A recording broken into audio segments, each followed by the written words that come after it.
Ladies and gentlemen, fourth and trollers, welcome back to the most entertaining fantasy football podcast on the planet. That's right, baby. It is Fourth and Troll Fantasy. My name is Noah Selby. And I'm Wes Selby.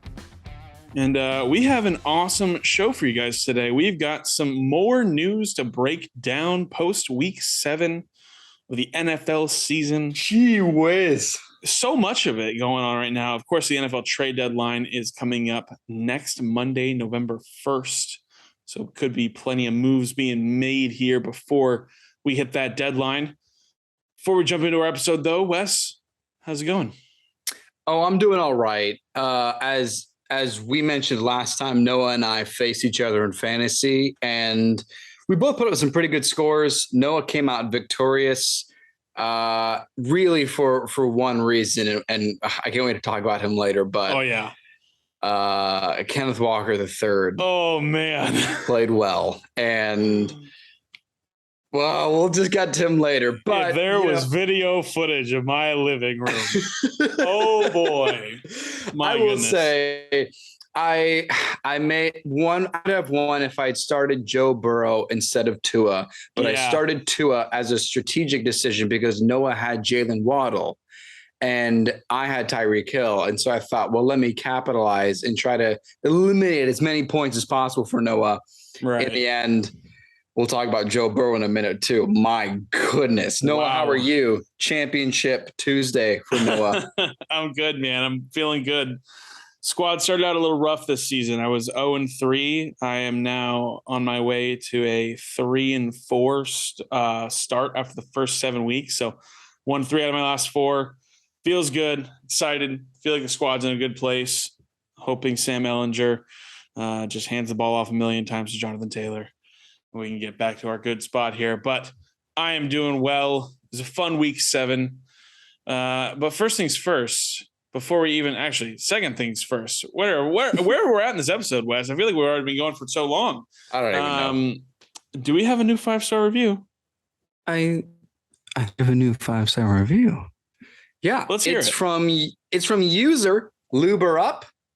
What a great name. Okay. Luber Up said, "These guys are a great listen. They actually know the ins and outs of fantasy football. Looking forward to the next episode." Well, here it is. It is Luber Up.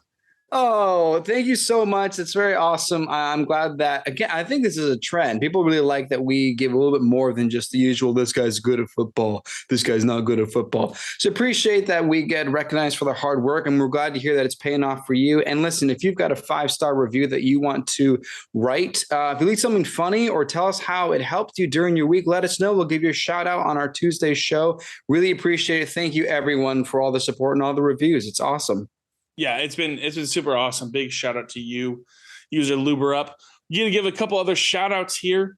Yes. To the fourth and Troll Fantasy family here. Want to give a big shout out to our graphic designer, Brandon. He is always killing it with those graphics that you guys see posted on Instagram, our waiver wire ads, our studs and duds, the episode title drops. If you're a listener on YouTube, Brandon's blessing your eyes there because that's what you're seeing as you're listening.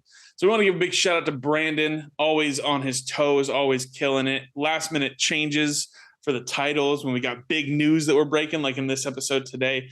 Big shout out to Brandon, and big shout out to our editor, Luke. Luke just got married. He and his wife, Ashley, very happy. I've heard it was a beautiful wedding. Luke, however, did not have a beautiful time editing our video last week. He is a massive Carolina Panthers fan. And shout out to Luke for still making that Christian McCaffrey trade of the 49ers edit for us and that Instagram reel. I'll tell you what, though. He's happy. Victory Monday for the Panthers. Whoa. Big victory Monday for the Panthers. What a surprise. My goodness. But yeah, I just wanted to shout out part of the Fourth and Troll Fantasy family. Shout out to you, Brandon. Shout out to you, Luke. We love you guys so much, and we're so grateful. Thank you. We appreciate you guys. As I teased a little bit here, we've got a heck of a show for you today with some big news from Monday. Before that, though, we're going to go over hyped up and let down for week 7, a little bit of fluke or for real, and then we're going to talk about some of these interesting running back committees that we've got to figure out who we are choosing in a little segment called Choose Your Fighter. Choose Your Fighter. Choose your fighter. Nice. Nice. We're going to close it out, as always, with the thrilling Thursday night football preview. What a fun time. Let's jump into the news, though, Wes. What's going on? What do people need to know as they are gearing up for week 8? What you need to know is you're going to be without Patrick Mahomes and Travis Kelce, Austin Eckler, and Justin Herbert for bye weeks. Chargers and Chiefs are on a bye. Make sure you've got someone to fill in for your team, especially for the quarterback position. Those are some of the top dogs right now. As far as injuries, we got a couple here. J.K. Dobbins for the Ravens is going to be out for 4 to 6 weeks with an arthroscopic knee surgery, which meant that Gus Edwards filled in and did pretty well with 2 touchdowns. So he'll be the starter going forward. Kenyon Drake did nothing. In Green Bay, Randall Cobb was placed on IR on Saturday, while Sammy Watkins came off of IR and played a little bit on Sunday. So with the rotating receiving core, we also heard that Allen Lazard suffered a shoulder injury. And Matt LaFleur commented on that, saying Allen Lazard suffered a shoulder injury.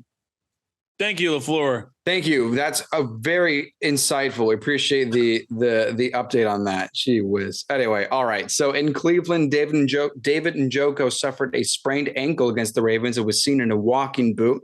He told reporters that it isn't that serious, but there will be further tests to know the full extent. I believe it's going to be about 2 to 5 weeks for his return. Not sure if there's anything in particular for when we'll hear the specifics on that, but we'll talk about the Carolina Panthers backfield coming up in a little bit in our Choose Your Fighter segment. But what we do know is that Chuba Hubbard tweaked his ankle in the fourth quarter. Steve Wilks says that he's fine, the interim head coach. Steve Wilks said he's fine, but he'll need to see what Wednesday's practice looks like for Sunday's status. So be on the lookout if you've rostered Chuba Hubbard or if you've got Donta Foreman and want to see if he's got an uncontested backfield.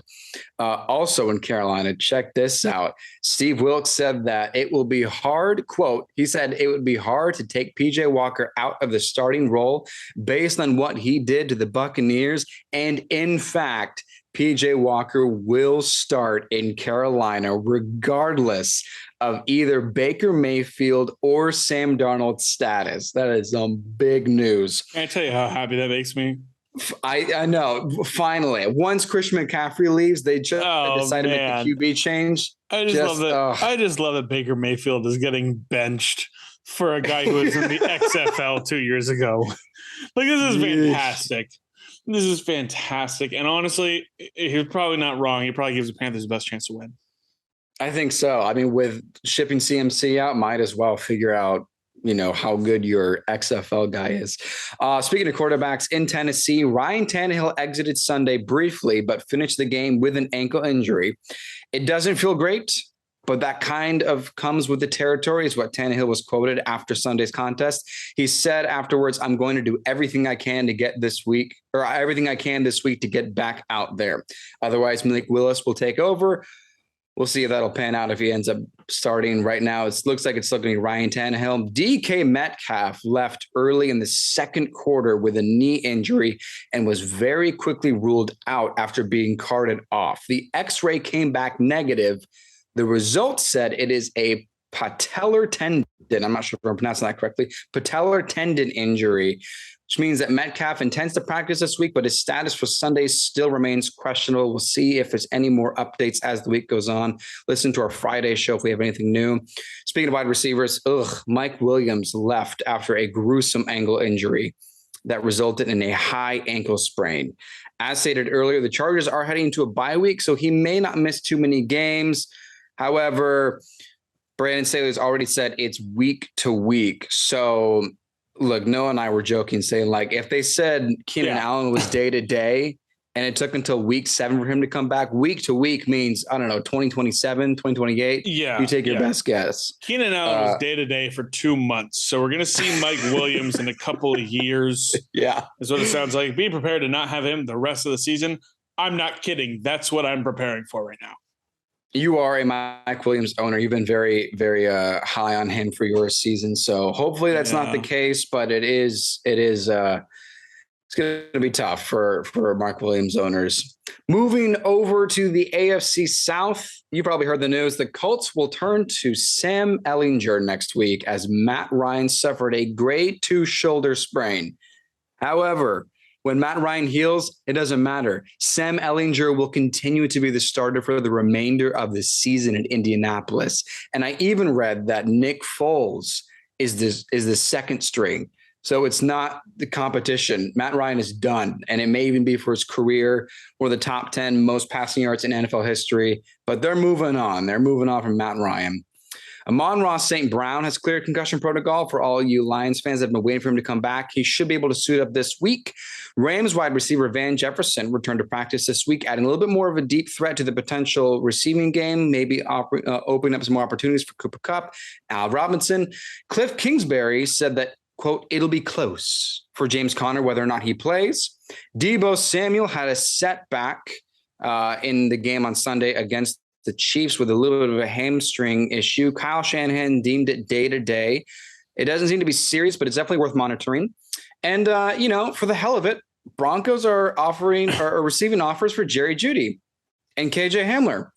Sure. Why not? You can't score more than 16 points. Get rid of one of your best players. Maybe two of them. Who knows? Whatever. Anyway, reportedly, Jerry Jeudy is unhappy in Denver.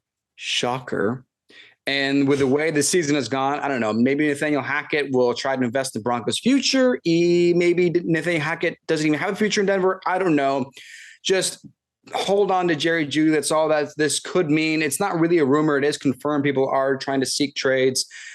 And speaking of trades, let's get to the meat and bones of what this episode title is all about. James Robinson on Monday night, just before the game between the Bears and the Patriots, was traded to the New York Jets. Now, we know that Breece Hall is confirmed to have a season-ending injury with the torn ACL, which means that the New York backfield right now will be split between James Robinson and Michael Carter. It remains right now to be certain who will be the primary back moving forward. Noah, let us talk about it. You traded for James Robinson and have now traded away James Robinson. What does this look like for his future, Michael Carter, and especially Travis Etienne in the Jacksonville Jaguars backfield? Yeah, I'll start right away with that. Travis Etienne is an RB1 going forward. There's no question about it. 114 yards on the ground and a touchdown on 14 carries on Sunday. He also had 5 targets, which matched his season high. James Robinson may as well have been traded before this past Sunday. James Robinson did not touch the ball on Sunday. He had one target, if I'm not mistaken. Yeah, he had one target, one opportunity. That was it. I think Divine Ozigbo or whoever the third stringer is had, or maybe JaMychal Hasty, whoever the third stringer is there, got more touches than James Robinson did. He has been left for dead in that offense, and so they obviously just moved on there. I feel for the guy. He gave his all in his rookie season, undrafted free agent rookie. It was awesome. Sadly, the Urban Meyer camp drafted a guy who was a little bit more talented than him, and now he's going to get those opportunities, which I'm thrilled for, because I had Etienne as a top 12 running back coming into this season, and then we were a little bit worried there. But Travis Etienne's an RB1 going forward. It's pretty ridiculous. I think from this point on, I think he's inside the top 20 already. He's going to finish top 12 with that full workload behind him. No doubt about it. That's just my Wes. What do you think? I am grateful to have continued to hold on to Travis Etienne. He was obviously way too good to just let go and to drop for maybe another potential RB1 for a fill-in. Just tricky to try to figure out. But as we've been saying, the backfield started to trend more into Etienne's direction. So I'm glad to see that we were right. A bit of a shock, I will say. However, after a goose egg, I totally understand James Robinson being shipped somewhere else. It was kind of a cheap deal for the Jets. They got a conditional 6th round. Jets got a great running back for a really cheap price. So I'm sure they are very happy with their situation. Robinson is an undrafted free agent. He's not on a big deal. He's not anything like that. great. It's a great opportunity for Robinson as well. Like Robinson owners, I know you felt probably screwed on Sunday, and I hope you didn't make a rash decision really quick and just make a trade and let it be accepted and go through. Because listen, James Robinson is going to start and he's going to be good on the Jets. I'm not too worried about Michael Carter eating into his workload. Maybe he does a little bit, but James Robinson has to be good if they want to win football games because we know that offense isn't led by a quarterback. So I see James Robinson as like a solid RB2 going forward. Yeah, I really see James Robinson being quite good in fantasy football this year. Good for the Jets. Maybe Michael Carter has a little more upside because of the receiving work he'll probably get. James Robinson isn't really known for his receiving work, but James Robinson, listen, I think this is a win-win in fantasy football far more than it is in the NFL. A little bit of opposite of the McCaffrey trade. McCaffrey trade, I feel, was pretty big for the NFL, not so much fantasy because McCaffrey, his upside is already so high. Maybe it goes up a little bit, maybe even, whatever it may be. I'm not sure what's going to happen in that Niners offense, but with this trade here, Etienne owners are happy in fantasy. Robinson owners are happy in fantasy. I think Jaguars fans are happy. I think Jets fans are happy. I think everybody, it's a really big win-win here, especially the Jets being able to get James Robinson for so cheap. I'm excited to see how this plays out. I was interested because the Jaguars play in London this week. Do you think James Robinson knew?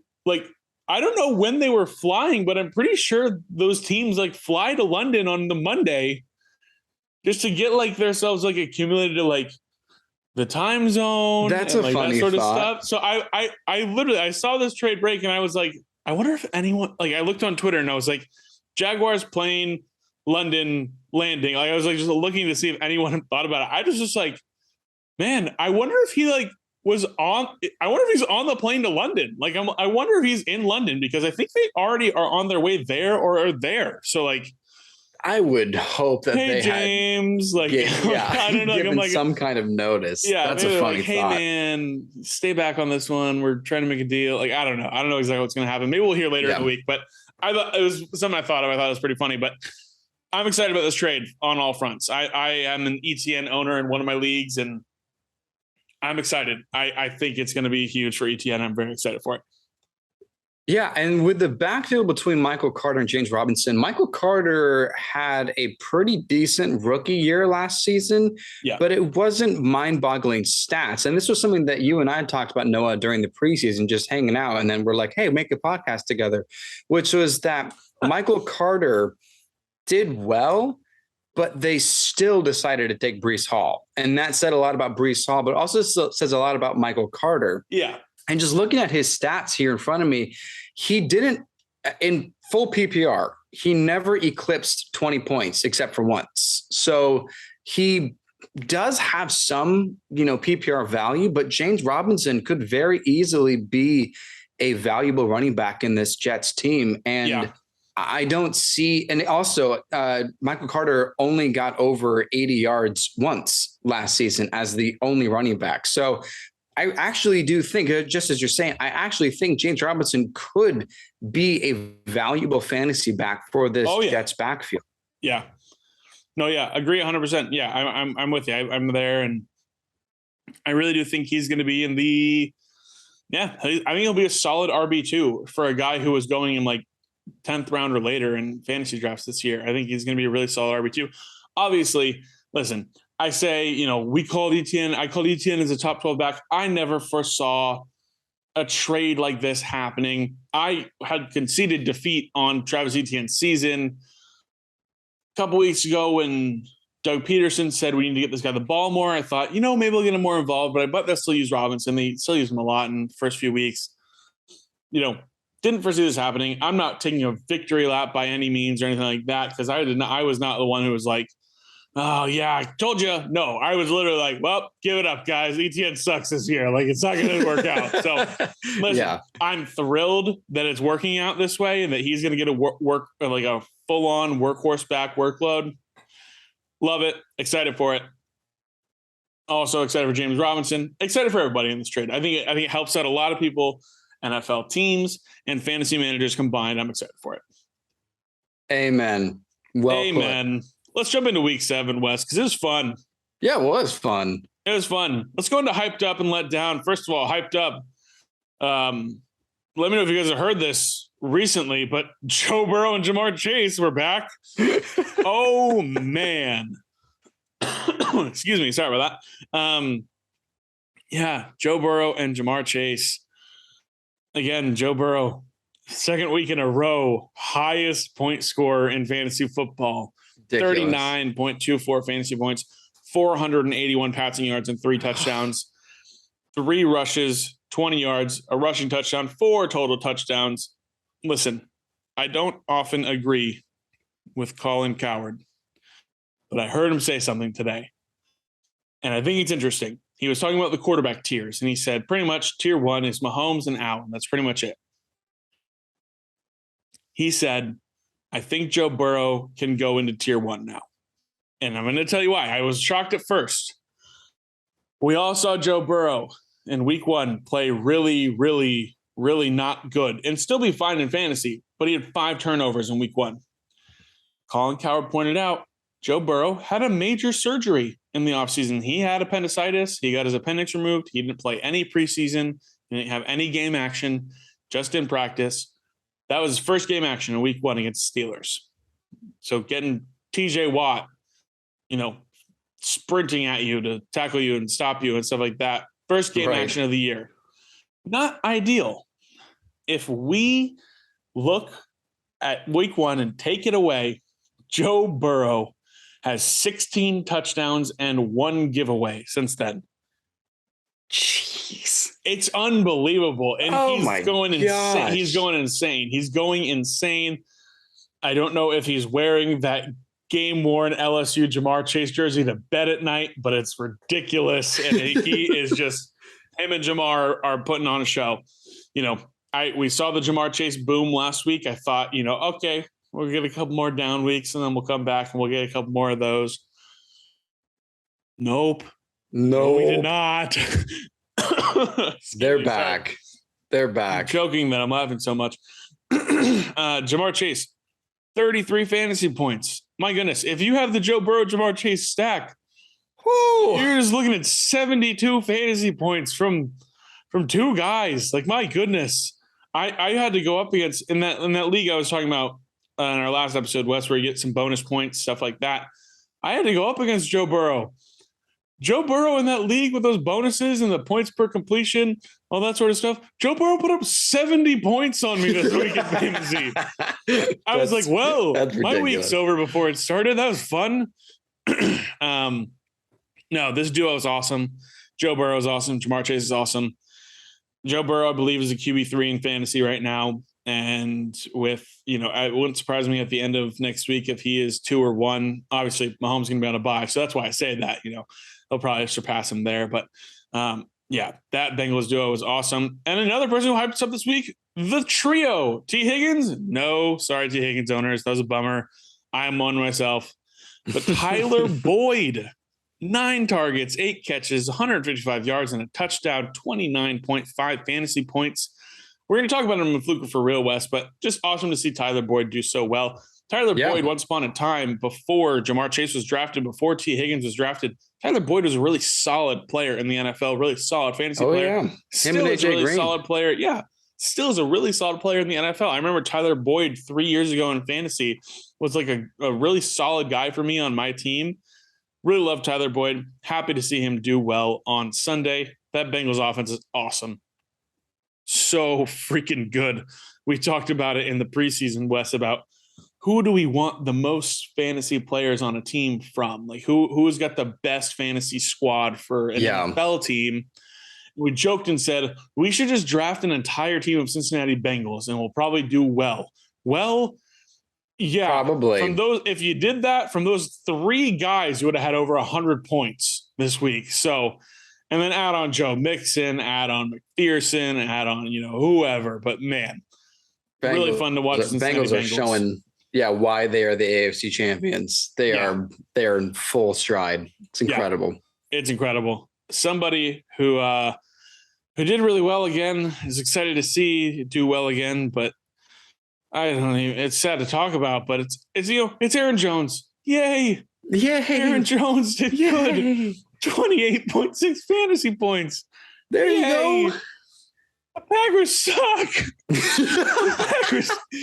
the Packers are so bad. This stat is so wild. I mean, just to explain to Noah why he had 28 points, because it's nothing to do with the running back. Running back Aaron Jones had to carve up the ground. Oh, no, he had 8 carries for just 23 yards. Stupid. But I guess Aaron Rodgers was like, you know what? No one else is catching the football. So 10 targets for Aaron Jones on Sunday, 9 catches, 53 yards, and 2 receiving touchdowns. Crazy. Absolutely crazy. I mean, good for Aaron Jones owners. I'm glad. I'm sure you're happy to see that. I'm not going to say you have to do this, but it might be time to sell high. Yeah. That's a good thought. Because I don't know what this Packers offense is going to look like for the rest of the year. But great to see Aaron Jones do well. Another guy who is just blowing our freaking minds right now is Josh Jacobs. Oh, my good gravy. We all owe him an apology. This was ridiculous. We were all second guessing him when he was playing in the Hall of Fame game. We were like, why is he getting this run in the Hall of Fame game? Oh my gosh, Amir White, Amir Abdullah, these guys are going to out-touch him in the regular season. Josh Jacobs, his 3rd straight week, 30-plus fantasy points. He is Take a bow, Josh Jacobs. I wish I remember the exact stat. I read about it this Monday. I believe he's the first player in NFL history, I believe it is with over 140 rushing yards and 30-plus fantasy points in 3 straight weeks. He is absolutely killing it. Listen, 20 carries for 143 yards and 3 touchdowns. I watched that game. He didn't have like a massive 80-yard run. No, he's just running that well. I know we talked about it last week, but he is running the football, I think, better than anyone in the league. Better than I'll say bold take, but I don't think you're off. He's at least up there with like Nick Chubb, Saquon, Derrick Henry. Like, he is so efficient running the football. It's ridiculous. Then he finds the end zone 3 times. He's involved in the passing game, maybe minimally, but still he's getting you another 4 points, 4.2 points in your fantasy week for through the passing game. Josh Jacobs is incredible. He is incredible this week. I literally have a thought go through my mind. Should I trade Jonathan Taylor for Josh Jacobs this week?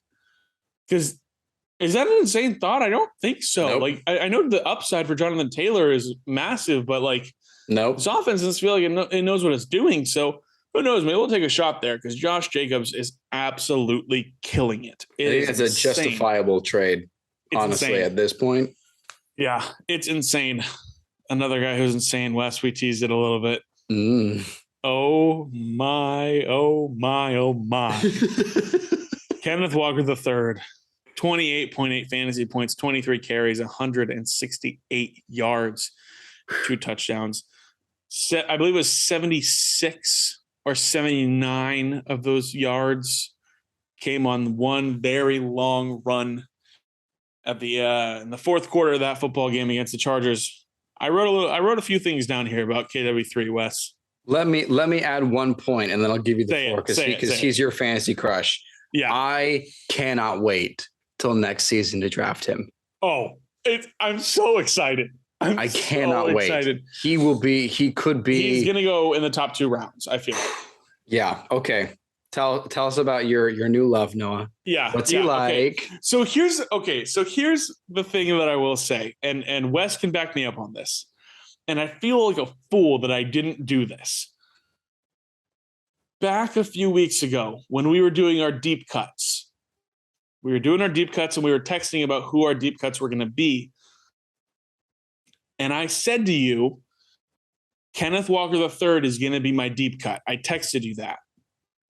And then I second guessed myself because the practice reports were a little off, and Rashad Penny goes back from a practice injury, and Kenneth Walker was dealing with a practice injury. So I psyched myself out, and I was like, you know what? Rashad White. I feel like Rashad White's a better option here. my goodness, I wish I stuck to my guns on that, because would have been a sick call to have called out, hey, he's available, go get him, because this could happen. Like this could happen for you. But anyways, here are my notes, Wes. Here you go. A few things on Kenneth Walker III, KW3, K-Dub, whatever you want to call him. I call him my hero. That's what I call him. That's so poetic. Kenneth Walker III, thank you. Kenneth Walker III has just 2 starts this season, right? Rashad Penny went down. Kenneth Walker III has 2 starts this season. He is currently ahead in rushing yards, ahead of Joe Mixon, Jonathan Taylor, Austin Eckler, Alvin Kamara, and Leonard Fournette. He has more rushing yards than all 5 of those guys do. He's a top 20 player. Got to be kidding me. Nope. He's a top 20 rusher this season. I believe Khalil Herbert was very close to him, and Khalil Herbert got some run on Monday night, so I didn't double check for sure. I think he is, but if I'm doing it just off the top of my head, Kenneth Walker III is 17th in rushing yards this season, ahead of guys, like I just said, ahead of Joe Mixon, Jonathan Taylor, Austin Eckler, Alvin Kamara, and Leonard Fournette. More rushing yards than all those guys. He's had 2 starts this season. He has started 2 games. Oh my gosh. I pulled it up. That is insane. He is tied. Ready? He's tied for 4th in rushing touchdowns. He's tied for 3rd in 20-plus yard rushes. He is tied for 1st in 40-plus yard rushes. He has the 3rd longest rush this entire season. Oh, and by the way, on Sunday, he ran faster than anybody else has the entire season so far. Kenneth Walker III is a damn unicorn. I don't know how else to say it. The dude is unbelievable. And it's awesome. Guys, he's getting the touches. Like, Pete Carroll's like, yes, you're the man. Like, you are the guy. Don't need to worry about DJ Dallas. DJ Dallas got like 6 carries. Didn't matter. Kenneth Walker III had 23, I believe.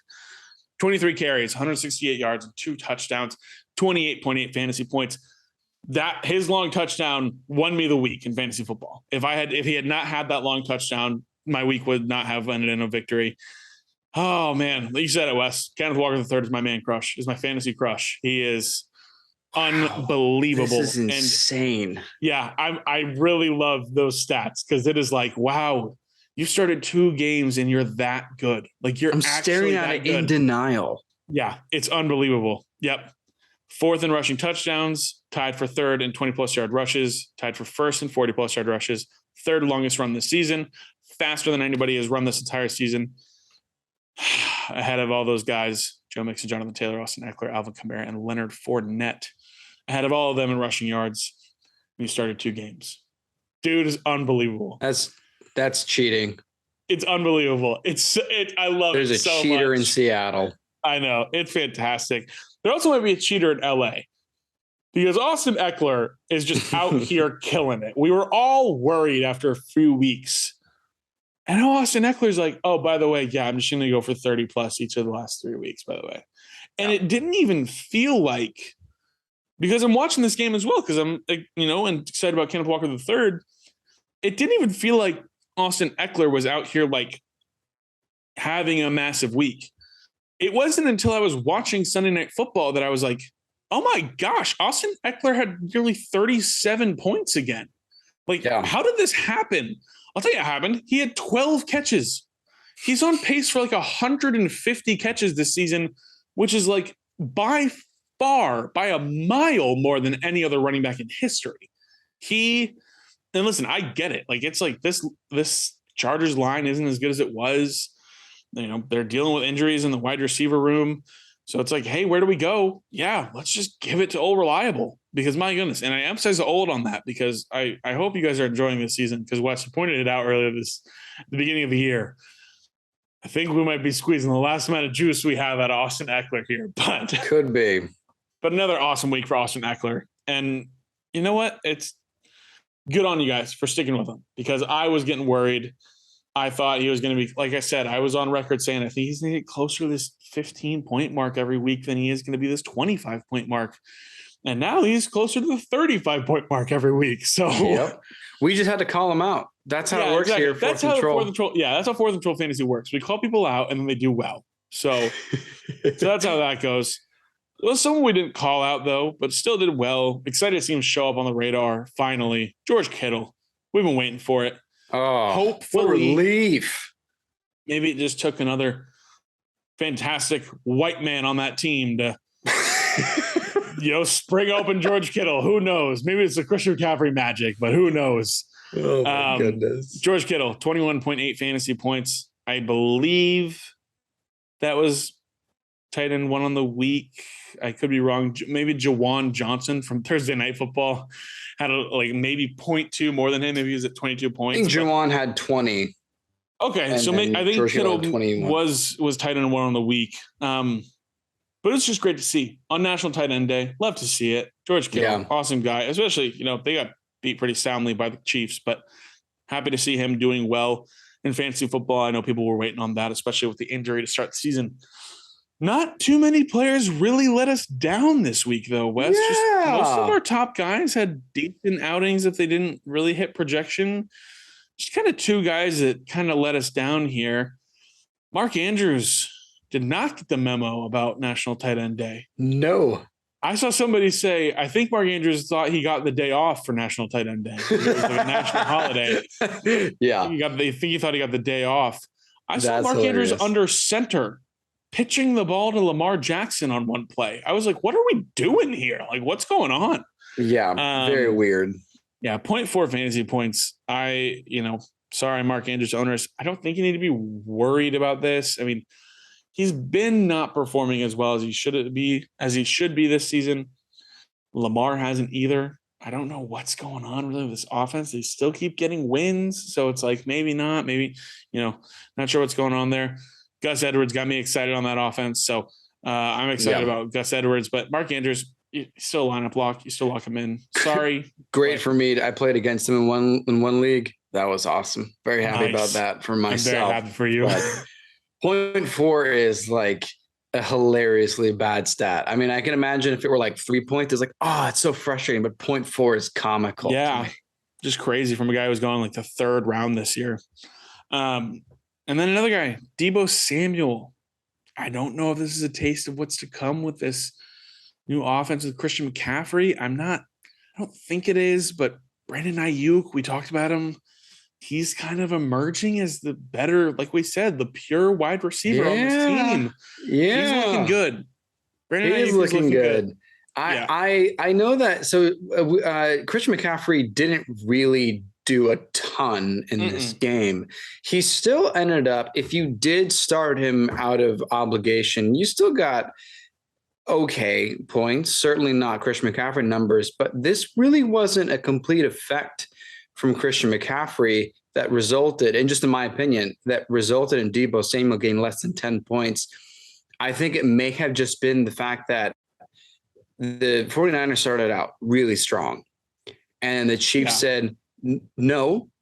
And then the Chiefs did a lot. And so, I mean, I think this may be, just as you said, it may be that the passing game is going to go through more of Ayuk. But again, we'll just see how their next game goes, especially with Christian McCaffrey in a full week of the playbook, seeing what they're going to do. I'm begging for a Wildcat. Oh, please give me a Wildcat with them. Woo. That'd be awesome. You have three of them back there. Just get McCaffrey, Deebo, and Juszczyk back there. Man, what a trio. What a trio it'd be. Anyways, we are going to jump into Fluker for real. A few repeat players we got to talk about. We're going to rapid fire this one, Wes. Fastest Fluker for real you've ever seen in your entire life. You ready? Yeah, I'm ready. Okay, cool. Gus Edwards, 18.6 fantasy points in his first game back this season off the ACL tear that he suffered last year in the preseason. 16 carries, 66 yards, 2 touchdowns. He had a target, didn't catch it. It's all good. 18.6 points. Fluker for real. For real. I love it. This guy's awesome. I have a little bit more to talk about him because he's Thursday night, but yeah, this is fantastic. I love it. Yeah. It's super for real. I don't know if we've ever given a super for real on this show. It's super for real. I don't think Gus Edwards gives J.K. Dobbins his job back when J.K. Dobbins is healthy. Ooh, that's a Bold take. Mark my words. Mark my words. Oh, J.K. Dobbins does not get the job back. Gus Edwards maintains the starting running back job, even when J.K. Dobbins is healthy. Mark them. Mark those words, baby. oh my lordy. I'm marking them right now. Do it. Let's talk about the Carolina Panthers because, man, what a win they had on Sunday against the Tampa Bay Buccaneers. 3 points away from a shutout on this offense. Incredible. Crazy. We got DJ Moore here with 19.6 fantasy points. What do we think? Fluke or for real? I think this is probably for real. I know that's not a very definitive answer, but I like PJ Walker as DJ Moore's quarterback, and they worked together last year, and I know Sam Darnold did too. But I think we can breathe a little sigh of relief. Like if we need to play DJ Moore, we want to take that shot. I think we have a better, safer floor for going forward with PJ Walker. I agree. You definitely are on the uptick there. If you're a DJ Moore owner, you are in the upward trend category for sure. I definitely think you're in a good spot. Tyler Boyd, we talked about a little bit, 29.5 fantasy points. Fluke or for real, Wes? I like it, but I also know that Tyler Boyd is more of the Gabe Davis type. He is more of kind of like a long shot. Let's get that go. So is T. Higgins, but T. Higgins, I argue now, is a better wide receiver. So I like it.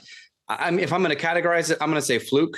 I don't think this happens again, but I'm happy for Tyler Boyd starters, especially, but owners, nice to have that at least. Yeah. Tyler Boyd, I think, fluky. I think we saw this. I think this is his best fantasy week of the season. I don't think we get back up to here quite again, but fluky, but excited for Tyler Boyd. Good for him to see a good game out of him. Aaron Jones, talked about him also a little bit, 28.6 fantasy points.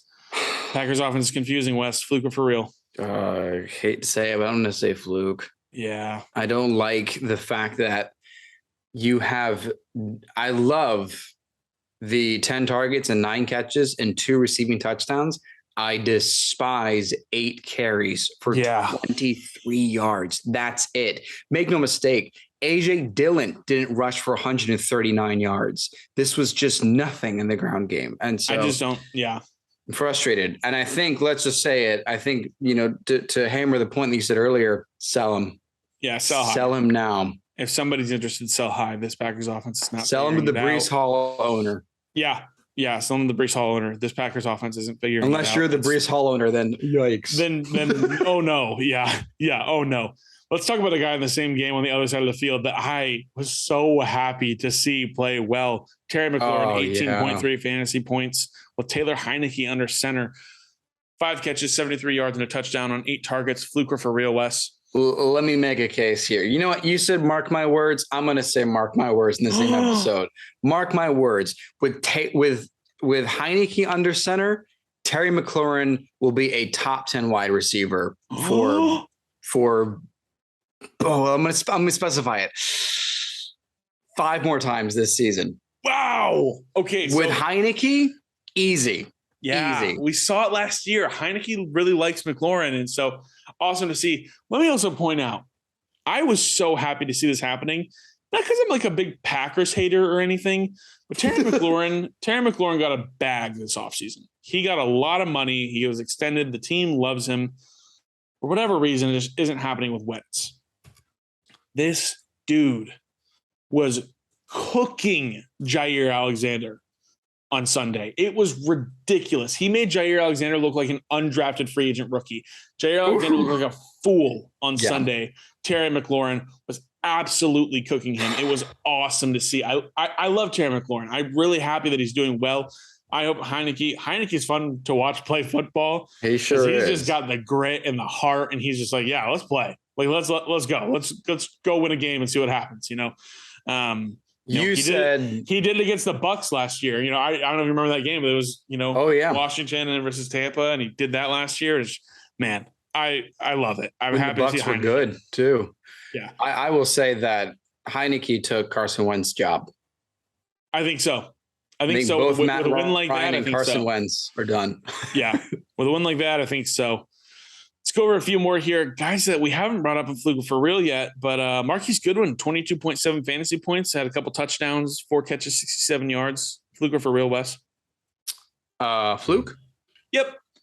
Yeah, pretty much. I will say it looks, if DK is to miss time, maybe he's worth like an ad, like a speculative ad. Maybe DK is going to miss a couple weeks. And, ideally with where DK was being drafted, you've probably got a better receiver or a better option for like your flex spot or something like that. But maybe if you felt like it, I've talked to a couple of DK owners this week and they said, maybe Goodwin, just because we don't know if DK is going to play. But yeah, Fluke, really happy to see Marquise Goodwin do well, though, and have a good week for himself. Yeah. 2 touchdowns. Been a while. Really happy to see that guy still in the league. Really excited for him. Another guy that we haven't really talked about much here, but Mecole Hardman seemed to be just the Deebo Samuel for the Chiefs offense against the Niners on Sunday. 4 targets, 4 catches, 32 yards, and a touchdown. 2 rushes, 28 yards, and 2 rushing touchdowns. He had 28 fantasy points. Fluke or for real, Wes? Fluke. Yeah. I think he will still be part of the offense, but as a wide receiver, you rush the ball twice and they're both touchdowns. Yeah, that's some Deebo numbers. That's not sustainable for that in the future. That's not a common thing for Mecole Hardman either. He may get 1 rush a game, but not 2 for 2 with touchdowns and carries. No, not going to happen. Like I said with Tyler Boyd, excited to see Mecole Hardman do well. He's stuck it out there with the Chiefs. But I think we just saw his best game of the season. So good for him. But yeah, fluky for real. Juju Smith-Schuster, though, another solid week. 8 targets, 7 catches, 124 yards and a touchdown, 25.4 fantasy points. Fluker for real. He might be proving me wrong. He might be for real, man. I don't know. He might be for real. I'm not sure. We're going to have to wait another week to see, but he looks good, man. They might have found a stride here. I don't know. The 49ers defense is no joke. So, for him to do that on another defense like that, I don't know. He's talked about it. Juju talked about it, saying that they're just having a lot of fun, outside of practice. They're playing games together online. They're getting together, having fun. Him and Mahomes and Kelsey. And I think they're just enjoying each other's relationship and chemistry. I think we're just seeing the byproduct in game. Yeah. 8 targets is a legitimate. It's a legitimate number. That's not some, we talk about Mecole Hardman. He had 4 targets. Yeah. Juju having 8 targets. That's a real thing. I like it. 100%. 100%. I think we're looking in the right direction here with Juju. And I think he is, after 2 solid weeks, I think I call him a lineup block whenever he's back from the bye week. So Juju Smith-Schuster, happy to see him doing well. Daniel Jones, just a couple more here. Daniel Jones, 28.78 fantasy points. Just 19 for 30 for 202 yards and a touchdown. But is this Daniel Jones or is this Lamar Jackson? What are we doing here? 11 rushes for 107 yards and a touchdown? What? These Giants, what's going on, Wes? Fluker for real. I like this for Herbert owners, Patrick Mahomes owners that are on a bye week. If you've got a kind of a dud quarterback right now, I think go get Daniel Jones. I like it. It's for real. Yeah. I don't think that he's going to be touching the 30-point mark too often, but I think with his rushing stats, you are well over 15 points week to week. Yeah, I think so. I heard somebody talking about it today, and they said they went ahead and they said, Tom Brady and Aaron Rodgers have been giving you 11, 12, 13, 14, 15, 16 points a game. That's what Daniel Jones is doing on a not boom week, but then he's using his legs on a boom week for 28 points. It's something to consider. I'm a Brady owner and I'm you know what? Maybe, who knows? Probably won't because I'm a sucker for Tom Brady. And I am afraid and sure that the week I play Daniel Jones throws 6 interceptions and scores 2 fantasy points, and Tom Brady throws for 400 yards and 5 touchdowns. Who knows, though? Man, we'll talk about him in a second. Last guy here for Fluker for real on the good side of things is George Pickens. Awesome to see him do well. 6 targets, 6 catches, 61 yards, and a touchdown, and an acrobatic touchdown if I've seen one. Oh, man. Great catch he made there. But Fluker for real, Wes.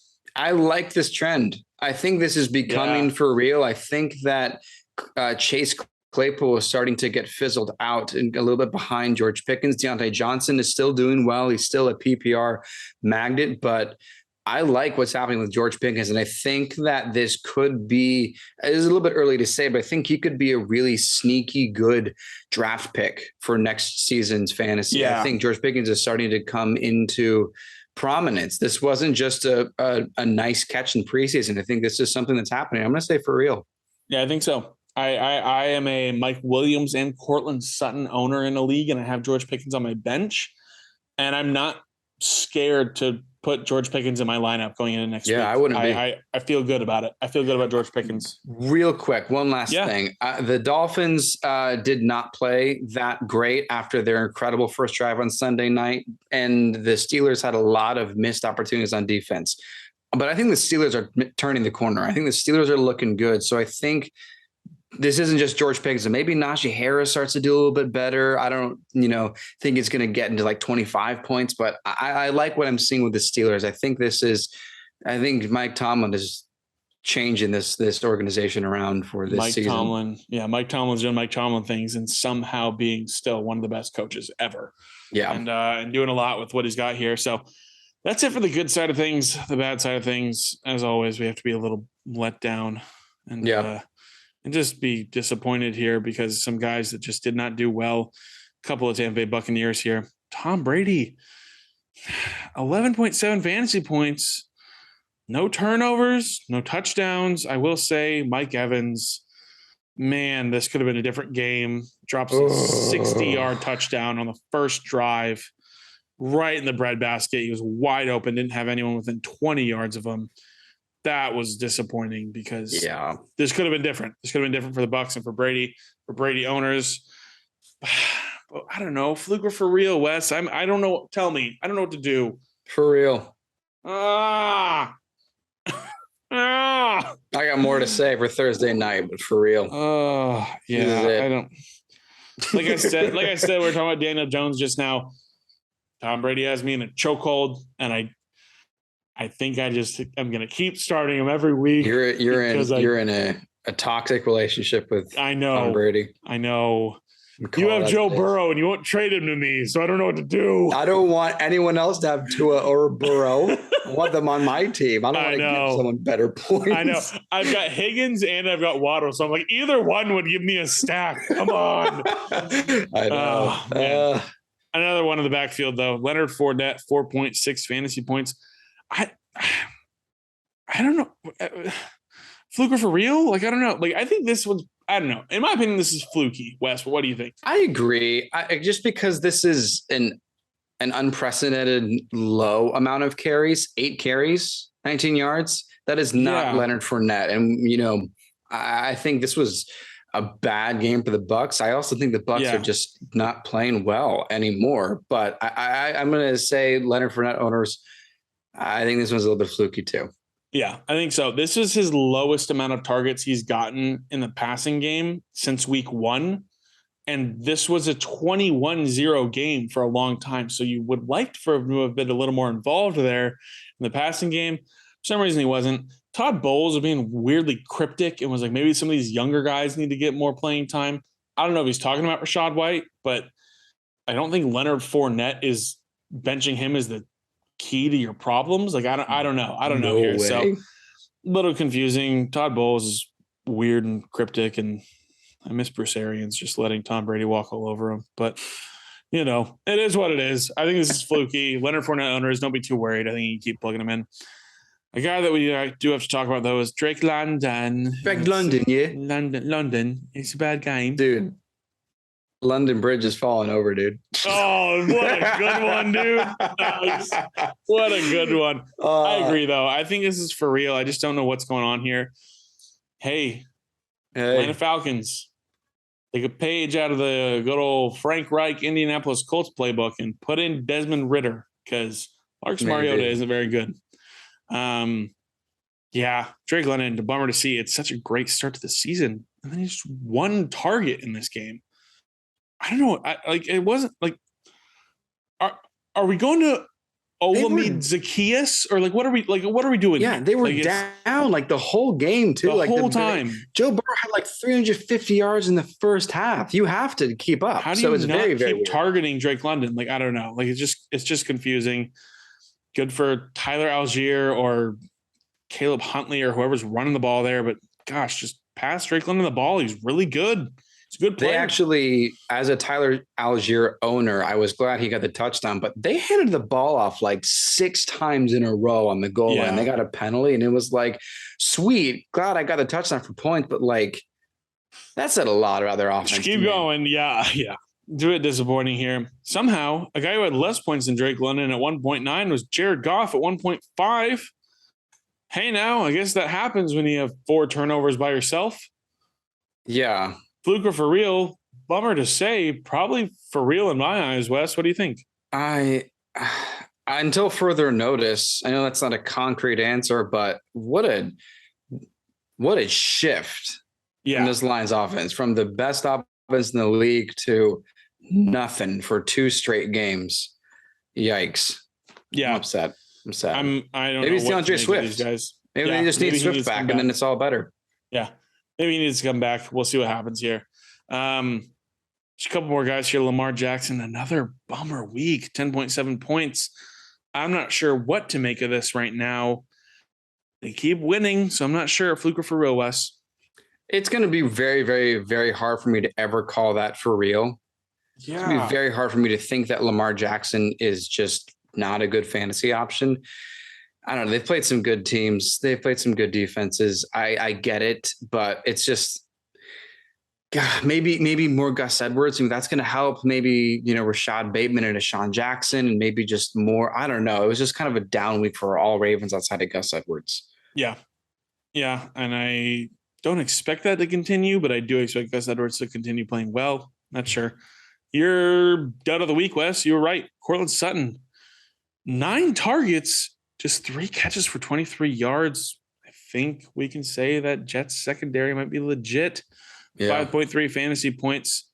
Fluke or for real for your my guy for the season? I think it is trending towards for real. Yeah. We'll have to see if a Jerry Jeudy trade actually transpires, and then I still think that's Cortland Greg Sutton, Dulcich season after that, baby. Yeah, that's right. Yeah, baby. I think Cortland Sutton is still probably the most reliable Bronco on that offense. And I'm hesitating as I'm saying that because even still, it's I don't know. 9 targets is the comfort in that stat line, but that's all I got to say. Yeah. Oh, it's been disappointing for sure. That's going to do it for Fluke or for real, Wes. I think I need to choose my fighter. Choose your fighter. Hey, so this is the longest episode of Fourth and Troll because we're going to keep going here with we're going to talk about some running back committees, some fascinating stats here that we want to help you decide on with some of your waiver wire options as well. But maybe you've got some of these players in your lineup as well. We're going to try to vouch for who we think is the better running back. Noah, I'm going to have you choose your fighter, starting with the Carolina Panthers. Now, the week 7 starter was Chuba Hubbard. He had 15.3 points. After the game, he had 9 carries, 63 yards, 1 rushing touchdown. He had 3 targets, 2 catches, 10 yards. He saw 46% of snaps. Now, Donta Foreman. Deonta or Donta?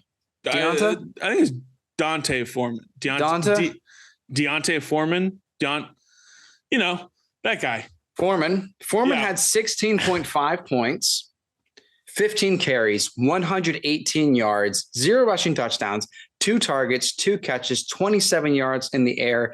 He saw 54% of snaps. One last thing before you choose your fighter, interim head coach Steve Wilkes said he'd roll with the hot hand.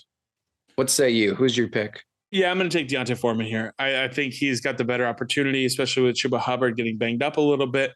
I think he's got the better opportunity here to really have a good chance to be maybe a solid fantasy back. I mean, 16.5 fantasy points against what's known as a really good Tampa Bay Buccaneers run defense.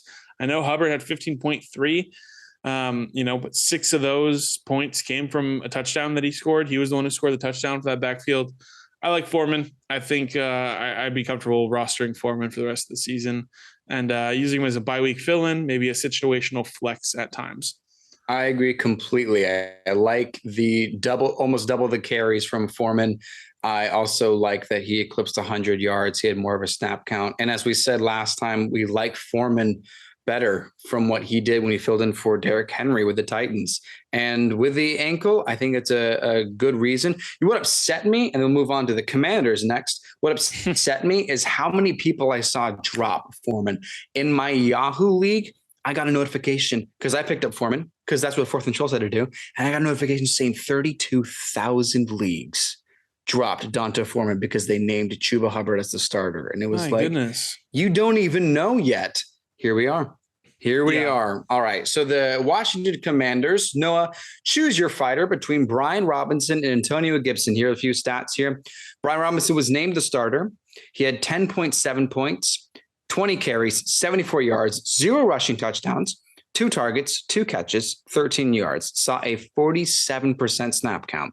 Antonio Gibson, 16.7 points, 10 carries, 59 yards, no rushing touchdowns. He had 4 targets, 3 catches, 18 yards, and a receiving touchdown. He saw the field only 26% of the time. Pick your fighter. Yeah, it's easy for me. It's Brian Robinson.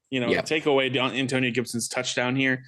He had the same exact amount of points as Brian Robinson, and Brian Robinson had, 20 or double the amount of carries that Antonio Gibson had. Brian Robinson's the guy. He is far and away running away with the backfield. Gibson, maybe had a little chemistry that he was running with from Heineke in which he saw the end zone. Not worried about it. Brian Robinson's the guy here. I love 20 carries. I like that math. That bodes well for Brian Robinson owners. All right. So the dreaded Denver Broncos backfield, we're going to talk about Melvin Gordon and Latavius Murray now that Mike Boone is placed on IR, as if he was much of a factor anyway. Melvin Gordon was still named the week 7 starter. He only saw 7 points. He had 11 carries, 33 yards, 0 rushing touchdowns. He saw 4 targets, had 2 catches and 17 yards. 51% snap count, though. Latavius Murray had 10.3 points. He had 8 carries, 23 yards, and a rushing touchdown, plus 3 targets, 2 catches for -1 yards, and he had a 39% snap count. Noah, choose your fighter. Do I have to? Honestly, that was my answer. I'm not even kidding. What did you say? That was your answer? That was my answer. I was going to say neither. Yeah. Do I have to? I mean, I think I'd go Latavius Murray because he seems to be getting the red zone carries maybe, but Melvin Gordon's also, maybe looking to get out of there. I don't know, man. I don't want anyone from this team. I agree. In this backfield. So, I mean, I if I had to pick one, I think I'd say Murray because he's getting the scoring plays, but I don't know. A Murray because I have to pick one. If I didn't have to, I'd say neither. Exactly. I agree 100%. I don't like either of them. If I'm stuck with one, I can choose Murray, but yikes. Yeah. All right. 2 more teams here. The Kansas City Chiefs. Noah, choose your fighter between Isaiah Pacheco, Clyde Edwards-Helaire, and Jerick McKinnon. Now, Isaiah Pacheco was named the week 7 starter. He saw 4.3 points, 8 carries, 43 yards, 0 targets. Snap count of 30%. Clyde Edwards-Helaire ended up with 9.2 points last week, 6 carries, 32 yards, and a touchdown. Plus, he saw 1 target, 0 catches. He has snap count of 27%. Jerick McKinnon had 6.8 points, 2 carries, 12 yards. He saw 3 targets, 2 catches, 36 yards. Snap count of 44%. Noah, choose your fighter. I don't want to again. I really don't want to again. Because I have to pick one, I'm just gonna go with the guy who's on the field the most amount of time for one of the best offenses in the league, and it's Jerick McKinnon. I only saw 2 carries, but he's seeing the most receiving work. The Chiefs don't really care about running the ball, as we've seen. They had 16 combined carries with all their running backs. Maybe if you want to count Mecole Hardman's 2 carries, they had less than 20 carries in the whole game. in a game that they won in a blowout. Like it's like, and they're not running the ball. And so I'm going to go with the guy who's on the field on the best offense the most, and that's Jerick McKinnon. And he's getting the most work in the passing game from one of the best quarterbacks in the league. So Jerick McKinnon, but I really don't like any of these guys. I don't feel good starting any of them if I have to. I am fascinated to see what turns out with Isaiah Pacheco. I don't feel inclined to rush and go grab him. I know I saw some people drop Donta Foreman to go pick up Isaiah Pacheco just because that was you. Yeah, I saw that. Yep. I'm a fool. And yeah, probably. I mean, well, we'll see how Pacheco turns out just because he's incredibly fast. He's living up to the number 10 in Kansas City with that speed, but I wouldn't rush to get any of these guys. If you have Clyde Edwards-Helaire, just hold on to him, leave him on your bench, I would say. But yeah, it's a sticky situation. It's kind of, again, what Mahomes said with the receivers. Now we got to guess the running backs too, and they didn't even get 10 points. Jeez, rough. All right, last one here. Choose your fighter for the Chicago Bears backfield. David Montgomery or Khalil Herbert. Week 7. David Montgomery was named the starter. Go figure. He saw 12.2 points off of 15 carries, 62 yards, and a rushing touchdown from last night's game. He saw 0 targets. However, Khalil Herbert ended up with 15.7 points, 12 carries, 62 yards, 2 targets, 1 catch, 25 yards, and a receiving touchdown. Noah, choose your fighter.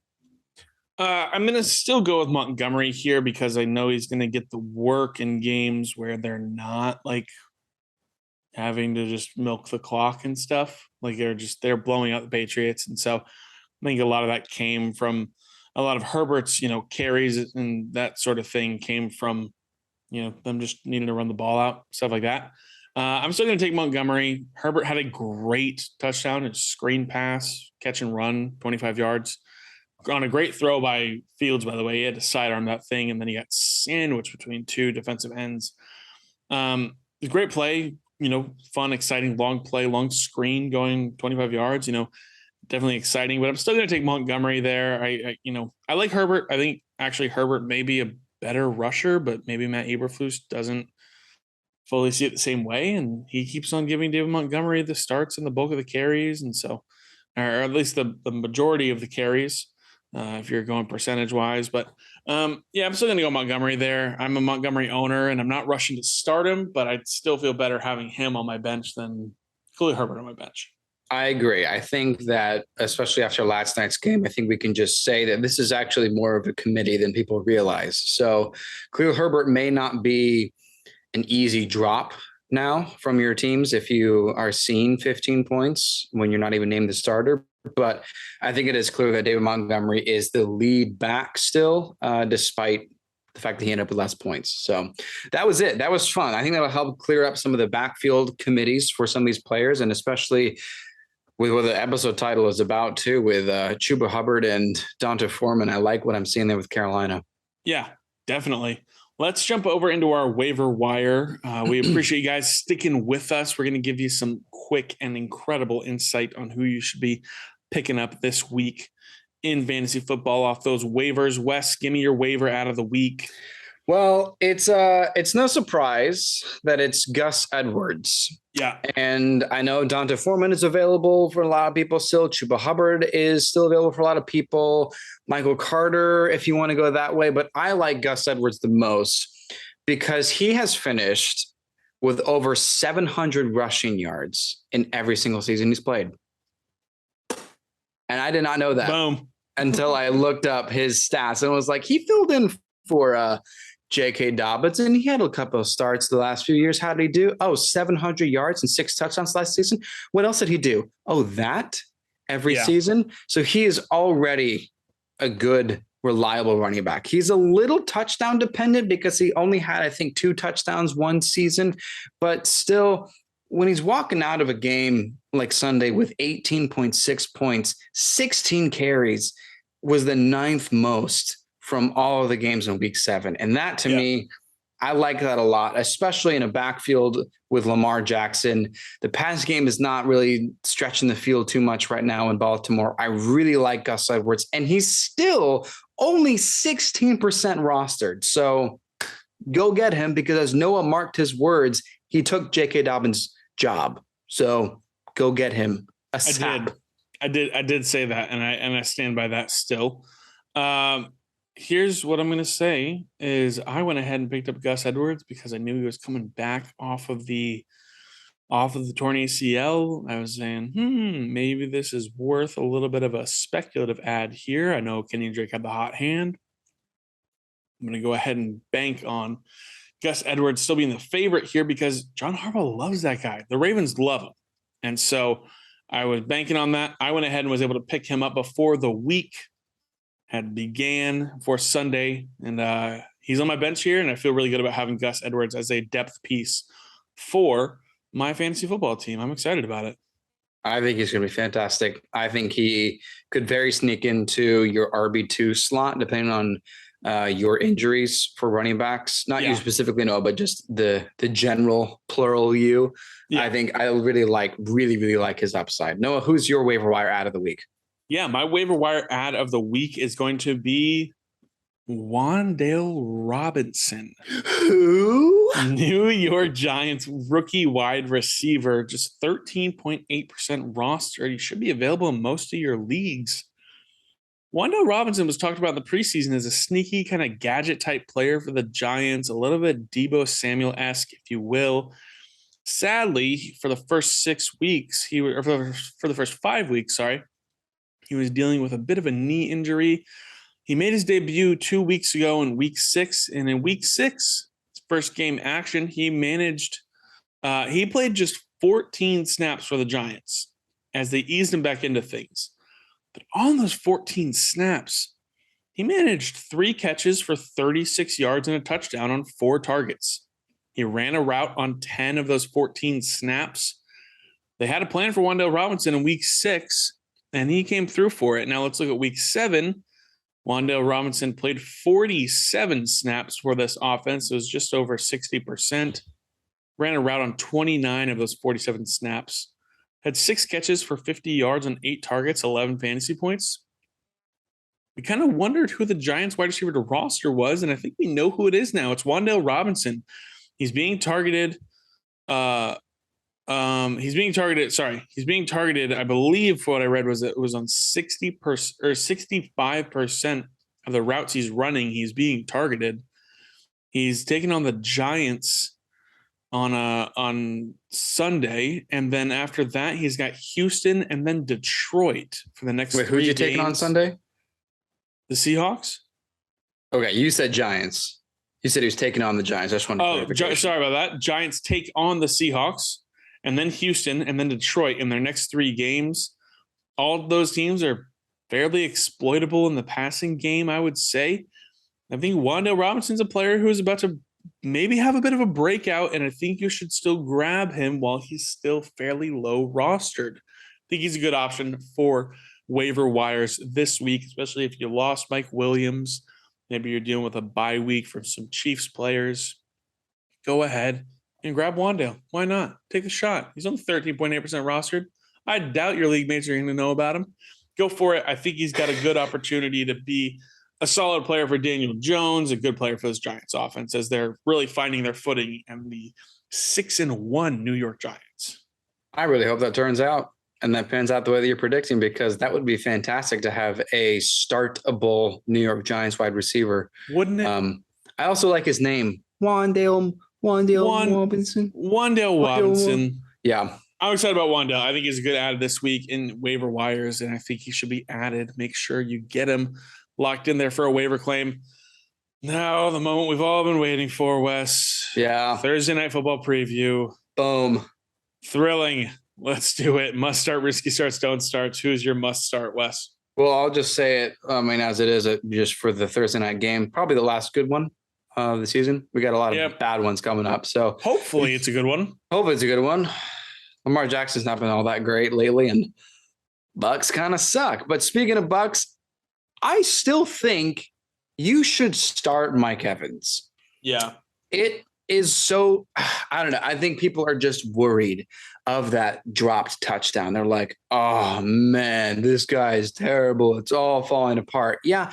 Well, he still had 15 targets. Yeah. And that to me is the sound of money. Yeah. I love it. And I know that everything else, you look at the Bucks from what they did Sunday, and you might think, gosh, they were all terrible. Mike Evans walked away with 18 points. Yeah. So listen, as bad as it may have been, Mike Evans is still the safest and I think the best option of every single Buccaneers offensive player going forward, especially this week where the Ravens have allowed the 7th most fantasy points to wide receivers. I think he should still be a lock. Don't be worried about that drop touchdown. Don't be worried about how the Bucks did. He's still the priority for Brady. Yeah, I like it. I'm gonna go kind of hand in hand with it here. But yeah, I like Mike Evans as a must start. I think if you've got him in your lineup, if you got him on your team, he's got to be in the lineup. So I think Mike Evans is a great must start for Thursday night and what should hopefully be a good game. Hopefully for the Buccaneers too, maybe a get right game for them. Better be. Jeez. They're hard to watch now too. Yeah. All right. Who's your must start, Noah? Yeah. My must start is Mike Evans, wide receiver mate. It's Chris Godwin. He's averaging over 10 targets a game since he returned to action in week 4. Has double-digit fantasy points in every game since then. He still hasn't found the end zone, though. But he's still getting those double-digit fantasy points. Bucs offense has been really hard to watch and impossible to understand lately. But Godwin has to be started on Thursday just based off volume alone. Baltimore gives up the 4th most fantasy points to wide receivers this season, and Godwin, I believe, is a strong start on Thursday night. Yeah, we're all on the same pace. I looked up 7th most. Did you see 4th most? That may have been, I was doing this research Monday afternoon. So that may have been before we completely registered this week, but it's 4th most, 7th most, still in the top 10 for allowing fantasy points. Don't want to confuse anyone on the specificity, but they allow a lot of fantasy points to wide receivers. Still a great matchup. Yeah. So great matchup. I like it. It could be Bucs receivers. For Godwin could also have a very valuable fantasy output, especially because I know that Brady has talked very highly about Chris Godwin as much as Evans. Yeah, I sure hope. I mean, if I have Godwin, I'm locking him in as well. Yeah, definitely. Let's get risky, Wes. Who's the risky start for week 7 or for week 8 Thursday Night Football? I'm going to say it's Gus Edwards. And the only reason I think it's a risk is because the Bucs still do have a good defense, even though Chuba Hubbard and Donta Foreman just ran over them. And many of you may not even have heard of either of them before Christian McCaffrey was traded. And so it may feel like, the Bucs are falling apart. On defense, maybe not. It's tough to say. I also think a short turnaround for Gus Edwards may be a little bit of a risk as well. Here's something I want to just kind of give us a little bit of hope for Bucs defense fans, at least. I have a friend of mine. Shout out to Dale. I don't even think he listens to this, but anyway, shout out to Dale. Hey, Dale. He's hey Dale. So Dale is a longtime Raiders fan, and he told me a story once about this one time the Raiders had a really good defense, but not a good offense whatsoever. And one time these reporters were talking to a very talented defensive player. I don't remember who it is. I'm not trying to make it vague on purpose. I just forget who he's talking about. But one of these reporters were talking to a defensive player on the Raiders, and they said, hey, you guys have one of the top defenses in the NFL, but you're still losing games. Can you explain what the issue is? And basically the defender said, we can only defend 0 points for so long. Yeah. And I think that is what's happening, is that the Bucs defense is still really good, but the Bucs offense is just not that good. And you can only hold a team for so long when you're defending 0 points or 3 points like they were on Sunday. So that's my only reason for a risk, is that I think the Bucs defense is still better than we saw on Sunday against the Panthers. And I think Gus Edwards may have a short turnaround, but I'm still firing him up. I'm still going to fire him up. I know it's a little bit of a risk because he just was named the starter, but I think Gus Edwards is a good start, a risky one, but I think it's worth it. Yeah. I like it. Yeah, perfect way of saying it. Risky start, but maybe worth it there for you in that Thursday night football matchup. I'm excited to watch Gus Edwards. He probably won't find his way into my starting lineup this week, but I'm excited to see another week of him on primetime, especially just to be able to see what he actually is going to look like for the rest of the year. If he's going to stand up to those mark my words that I made this episode, Wes. I think so. I think you're right about that. Yeah. Let's hear your risky start for Thursday night. Yeah. Risky start. Lamar Jackson. Jackson. It's a risky start this Thursday night. Listen, I know. But Tampa Bay is allowing just 15.1 fantasy points to quarterbacks this year. And Lamar Jackson hasn't gone over 16.1 fantasy points in each of his last 4 games. It's short and sweet and simple, but if you have Lamar, you probably have to start him due to the big playability. We saw him against Miami in week 2.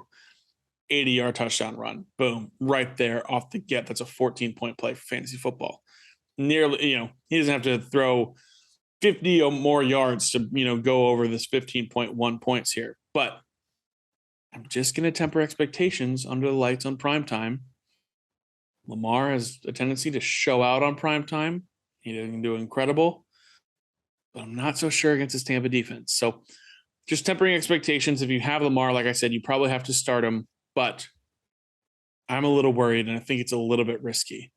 I don't know who you would start over him. I don't know if there's anyone on the waiver wire. If you've got a backup to Lamar, if you're like me and you got a star quarterback, you only roster one. So not sure who else you could play. So like I said, if you have him, you probably need to start him. But just gonna let you know those expectations may not be met this week on Thursday night. That's crazy. It's crazy because you're not wrong. That's what's so weird. It's like, yeah, he's been sluggish. He's been in he was in our letdown segment a couple of weeks ago, and then he made his way into Fluker for real because it was like, hey, this keeps happening. What do we do here with Lamar Jackson? And I think, yeah, I mean, kind of, we're both talking about this. Bucs defense is still good. It's just Bucs offense sucks. So, I can't wait to talk about it on Friday with you. Yeah, that probably Bucs offense sucks. Probably leads into your don't start. Wes, please disappoint me. Who should I not be starting on Thursday night? This thing on? Hello? It is, yeah, it's on. Don't start Tom Brady. I don't want to have a choice. Hey, don't start Tom Brady. Okay. It's done. Let it go. I'm not talking directly to you, I kind of am, but to everyone else, it's done. This is not his season. He may not have another good season. I don't know, but especially right now, everything is off. Everything is wrong. And just for clarification, how can Mike Evans and Chris Godwin both be must starts, but Brady is your don't starts? PPR, baby. It's the targets. It's the volume. He's going to go to them. They can get a catch. They can get a touchdown. But Brady is throwing off the mark. He's throwing inaccurate passes. This Bucs offensive line is looking rough. They're not rushing the ball as well as they should be, at least the way they started out in the first couple of weeks. Everything looks bad. And if you have another quarterback, please start someone else instead of Tom Brady. I know the Ravens defense has one of the 10th worst defenses, top 10 worst defenses against the receivers and passes, but it's just don't. Let's let it go. Let's move on. Find someone else. Maybe make a trade. If you've already got a different quarterback, I don't care who it is, unless it's Davis Mills, I guess. Start someone else. Don't start Tom Brady. No, are you okay? Are you there? Oh, I'm okay. Okay. I'm here. And I'm here to stay. Oh, my God. You know why, Wes? No, I don't. I'm going to make a little bet. Oh, okay. I'm going to make a little bet. We're going to do a little friendly intro, the Friday show bet here. Oh. Tom Brady will have 3 passing touchdowns on Thursday Night Football. You are off your rocker. You have lost your marbles. Your dominoes are on the floor. Maybe I have. Take advantage of me. take advantage of me. Maybe I have. That's a little Kevin Costner from draft day right there. We will reconvene on Friday. Oh man. I look forward God, to I hope I'm right. Oh my goodness. Anyway, man. This will be a fun one. 3 passing touchdowns for Brady on Thursday night. I'm calling it. Calling my shot. Yikes. All right. Well, I'll close out the show with your don't start. Yeah, this one feels simple and easy too. Listen, it's Kenyon Drake. And anyway, we're thinking, what? Gus Edwards took over. Why is anyone thinking of this? People are dumb. Okay. People are dumb. And they might be looking back at, 2 weeks ago, he shined at Lambeau. He ripped up the field against the Packers. He had a great yards per carry average, all this stuff. He was playing awesome. He found the end zone. It was great. Get over it. You don't hold on to it because you spent your fab on, or your waiver ad, or your budget on acquiring Kenyon Drake. Let it go. Gus Edwards is back. He's taken over. He's going to lead the backfield for the rest of the season. Kenyon Drake has no place in lineups and is droppable. You can drop him. Drop Kenyon Drake. It doesn't matter. He's not going to be a factor for you. It's Gus Edwards season. He's leading that backfield. Done. Dusted. That's all. That's all I got to say. Wes, do you want to make a bet against me? Is Kenyon Drake going to score 3 touchdowns? I don't know what I would do if that happened, though. I would be totally, utterly confused. But I think it is just nailing the final nail in the coffin. Like, it's Gus Edwards. We've never been wrong. Okay. Yeah. Never but this wrong, actually is like, this is Gus's backfield. The J.K. Dobbins one is a bit of a take. I agree with it. But like, clearly, Kenyon Drake is not worth keeping in anybody's league. Yeah. Nope. He is droppable. And that is for sure. That is going to be all the time we have for this episode. Wherever you're listening, we'd appreciate it if you gave the episode 5 stars, write something funny in the review, and we'll give you a shout out next time. We're on social media everywhere at 4th and Troll. We're on Facebook at 4th and Troll Fantasy. Look out for our mascot, Teddy the Troll, and make him smile by giving us a follow and joining us next time. Every Tuesday and Friday. My name is Noah Selby. And I'm Wes Selby. And this has been 4th and Troll Fantasy.